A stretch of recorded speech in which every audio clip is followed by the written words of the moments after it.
કર્ણાટક અને મહારાષ્ટ્ર વચ્ચેનો બસ વિવાદ વધુ વકરી રહ્યો છે। મહારાષ્ટ્ર અને કર્ણાટકની સરહદ પર આવેલા બેલગામમાં શરૂ થયેલો ભાષા વિવાદે હવે રાજકીય સ્વરૂપ ધારણ કર્યું।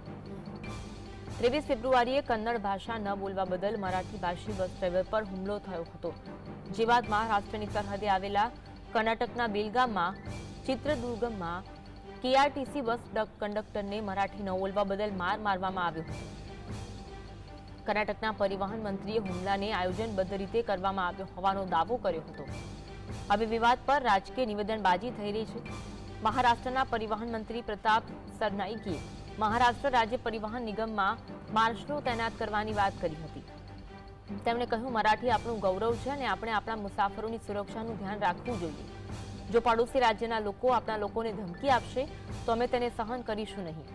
બીજી તરફ કર્ણાટકના પરિવહન મંત્રી રામલિંગા રેડ્ડીએ જણાવ્યું કે કંડક્ટર પર હુમલો કરનારા સામે કાયદેસરની કાર્યવાહી કરવામાં આવશે।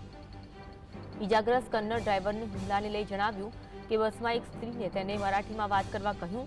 જે બાદ મરાઠી ન આવડતી હોવાથી બસમાં સવાર 6 થી 7 લોકોએ મારા પર હુમલો કર્યો હતો।